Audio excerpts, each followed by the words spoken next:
Negara kita merupakan salah satu pembenci negara Israel bersama dengan negara-negara lainnya. Terlihat dari masyarakat kita yang sebagian akan langsung terpancing amarahnya begitu membahas Israel. Israel memang penuh kontroversial, dimulai sejak mereka menempati wilayah Palestina sampai yang terakhir adalah melakukan kekejaman terhadap masyarakatnya. Namun demikian, Israel pernah melakukan hal-hal baik terutama bagi umat muslim. Salah satunya ketika pengadilan di negara itu yang memutuskan untuk menghukum warganya yang ketahuan menggambar karikatur Nabi Muhammad.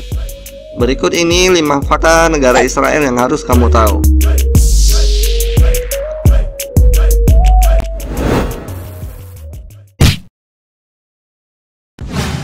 Arab jadi bahasa resmi kedua setelah Hebrew.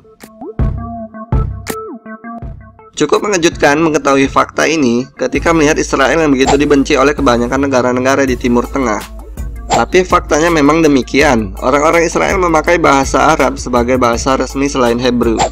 Di Israel sendiri ada semacam akademi khusus yang tujuannya untuk mempelajari bahasa Arab.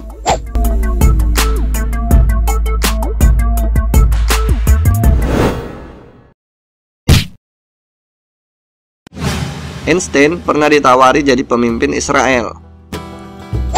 Dilihat dari urutan keluarganya, dipastikan Einstein adalah keturunan Yahudi. Bagaimanapun kita tidak menyukai bangsa ini, namun sedikit banyak mereka telah menghasilkan orang-orang cerdas yang penemuannya juga ikut kita nikmati. Einstein sendiri adalah orang yang sangat berpengaruh di dunia. Berkatnya, berbagai disiplin keilmuan berhasil ditemukan. Membahas hubungan Einstein dengan Israel, keduanya ternyata punya keterikatan yang sangat erat. Diketahui, negara ini pernah menginginkan sang ilmuwan cerdas untuk jadi pemimpin alias presiden. Uniknya, Einstein bisa langsung menjabat tanpa perlu lewat pemilu atau apapun, alias ditawari begitu saja.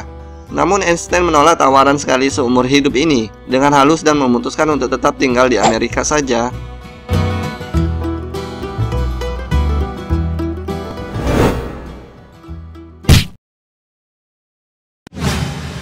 Pengadilan Israel menghukum warganya yang menghina Nabi Muhammad.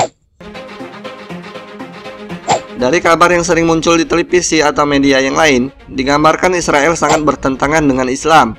Keduanya sering berkonfrontasi dalam hal apapun. Orang-orang Muslim sendiri akan terpancing amarahnya begitu membahas Israel. Bukti lain Israel tidak menyukai Muslim bisa dilihat dari kelakuan mereka beberapa waktu lalu terhadap penduduk Palestina. Keras dan tanpa ampun.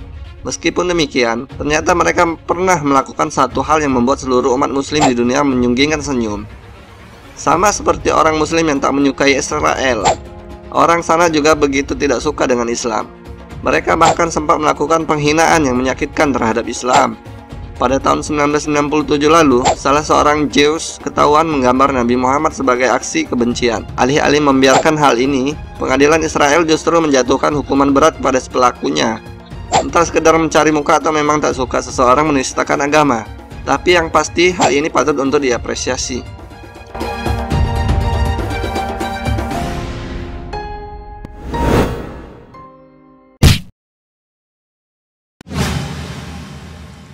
Muslim dan Yahudi pernah saling membantu. Sepertinya sangat mustahil antara Israel dan umat muslim bisa hidup berdampingan dan saling bertoleransi antara satu dan lainnya.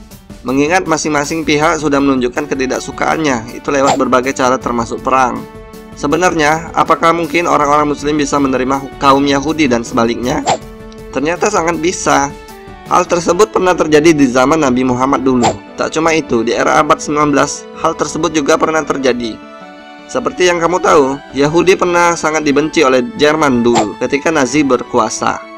Bahkan sang pemimpin, Adolf Hitler, mencetuskan Holocaust atau pembantaian besar-besaran terhadap kaum Yahudi. Nah, ada cerita menarik ketika hal tersebut terjadi. Suatu ketika seorang Yahudi tengah melarikan diri dari amukan tentara Nazi. Lalu kemudian ia meminta bantuan pada satu keluarga muslim di sana untuk bersembunyi. Tanpa banyak pikir, si keluarga Islam ini pun menyelamatkan sang Yahudi.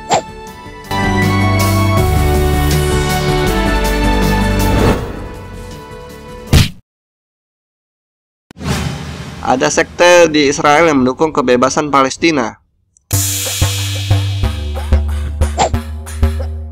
Faktanya, Israel memang getol sekali menyerang Palestina. Tujuannya sendiri adalah menguasai perlahan-lahan wilayah yang sangat suci untuk tiga umat beragama itu dan mengusir semua penduduk aslinya.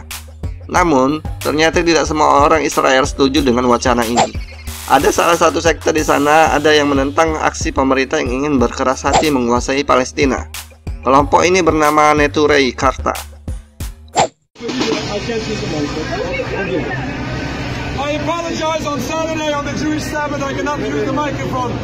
Sekte tersebut mendukung kebebasan Palestina dengan meyakinkan jika bangsa Yahudi tidak boleh merebut tanah yang dijanjikan sebelum Mesias datang. Tak cuma mendukung kebebasan Palestina, sekte tertua di Israel ini juga menginginkan pembongkaran negara tersebut secara damai. Lagi-lagi mereka berkeyakinan jika ini bukan saatnya negara Israel terbentuk.